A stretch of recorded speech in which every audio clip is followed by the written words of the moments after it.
everybody. I'm Ashley Price. I'm a student nurse at the University of Charleston, and I am here today to talk to you guys about influenza. Influenza, I'm sure it's a pretty common thing that everybody's heard, throughout the years. Each year, it seems like from March to October, that human epidemic, it just rolls around again. It's just a vicious cycle every year.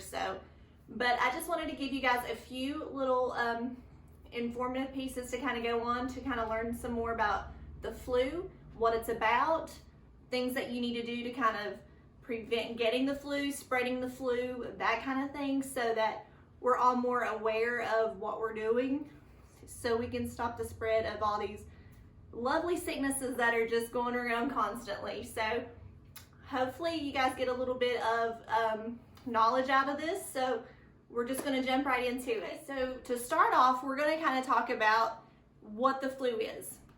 The flu is a respiratory virus. It attacks the nose, the throat, and the lungs. A lot of people kind of get it confused with like the stomach virus, just because sometimes people get nausea, diarrhea, that kind of thing, vomiting. Honestly, I think it just depends on the person that it attacks, just because they could be immunocompromised, they could be a small child, they could be elderly, that kind of thing. So I think that's why a lot of people experience sicknesses differently than others. I mean, honestly, it all just depends on your immune system. So there are 4 different types of the flu. We have flu A, flu B, C, and D. I had no idea there were 4 types of the flu until my med-surg class, so it was kind of interesting to hear about that. But A and B are typically your primary types of the flu. Typically, they're the ones that go around every year, kind of getting everybody down and out. When I worked at the doctor's office that I was at before I started nursing school, it seemed like every single year, like we would have patients come in and they would all be positive for flu A. Then we're like, okay, wow, we're getting a little bit of a break here, it's kind of settling down some, and boom, then another round would hit and it would be flu B coming around. So, I mean, it definitely does not discriminate, and it definitely does not stop all at one time, because clinical manifestations of the flu, typically they're your fever, chills, body aches, muscle aches, cough, runny nose, stuffy nose, sore throat.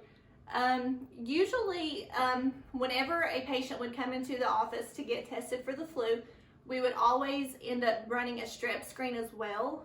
A lot of the patients did seem to have flu and strep, which really stinks, but we would always just do it out of precaution.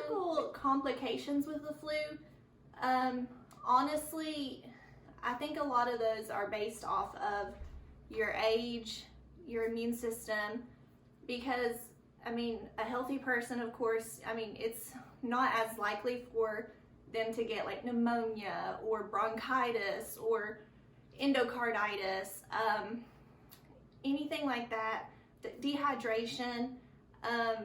Typically, all of these will happen in like children under 5 years old.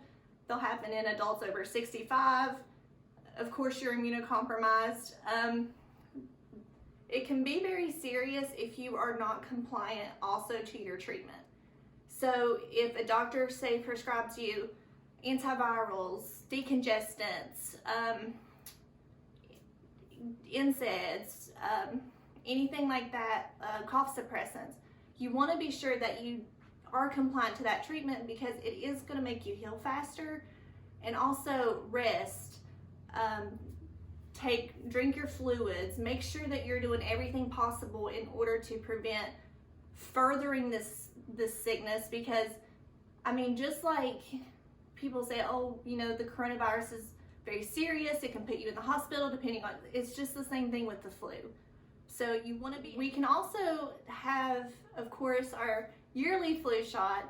A lot of people do get the flu shot, but of course there are several people that are just like, no, every time I get the flu shot, I get sick and I'm just not going to take it. And so, I mean, honestly, I I recommend getting your flu shot. I get my flu shot. So anything to help prevent us getting this sickness, or even if we do contract it, we're able to kind of keep it at more of a milder pace. Because we need to do everything we possibly can to keep ourselves healthy along with everybody else, because it's no fun staying home, laid up sick. So we want to do. Okay, now I'm going to give you guys like an overview of the type of testing that can be done. Viral cultures, rapid tests, PCRs. The viral culture is pretty cool because it can detect different kinds of illnesses. So if you had like rhinovirus, like the subtype of the coronavirus, I think it picks that up. Even RSV, anything like that, it can pick up. Of course, your rapid flu swab, pretty similar to the COVID testing going on now.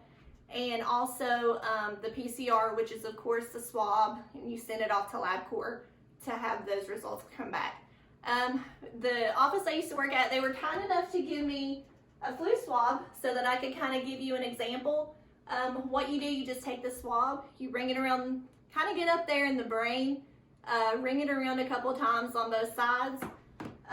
You take, the little powdery substance, you take the liquid, you put it in here, and you go ahead and you dip that around in there and put your little swab in here just to see if it's positive or negative.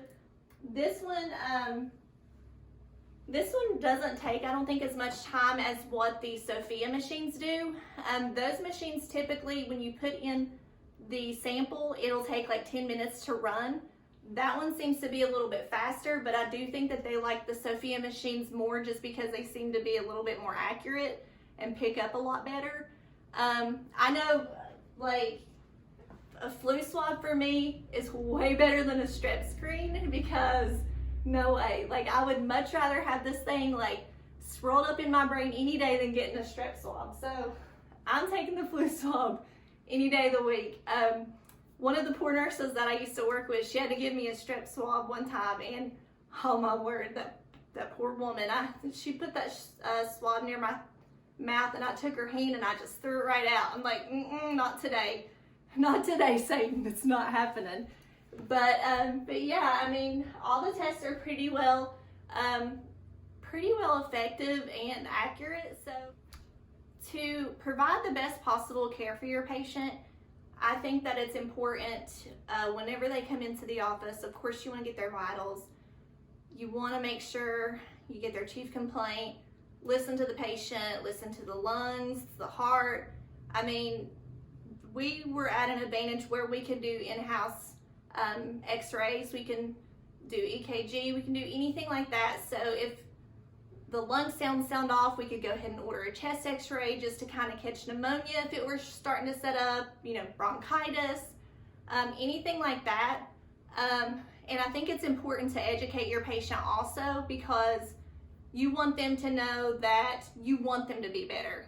I think that for me, like, wanting to be a nurse, I think that is one of the main things that has drawn me to nursing, because I just want to care about people. I don't want a patient to come in a setting where I am clinically and think, okay, no, she didn't care, I'm going to go somewhere else. So for me, I want to be able to educate that patient. Drink your fluids, rest, constantly rest. Make sure that if you have a cough, take the cough suppressant. Do whatever you can to make sure that you're going to be better in the allotted time frame. I mean, yeah, it says 3 to 7 days, but if you're compliant to that treatment, then you can be better sooner. So now I kind of want to give like an overview of preventative measures that you can take to kind of stop the spread of the flu. Of course, I'm sure everybody's tired of hearing about them just because we've had COVID and that kind of thing, but wash your hands, like, cover your cough, be respectful of others. If you're sick, don't go around them. I mean, it's just little things like this that I think people, they lack because they just want to be able to do things regardless of if they're sick or contagious, anything like that. So, well, I hope that this was informative for you guys. I hope that you gained a little bit of knowledge about the flu that maybe you didn't know before.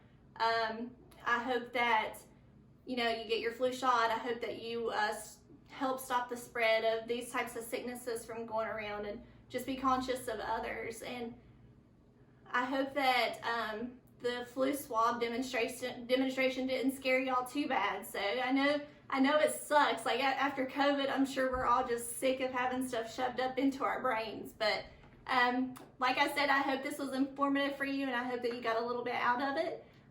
Thank you again for letting me come and teach you something about the flu, and have a great day. Thank you.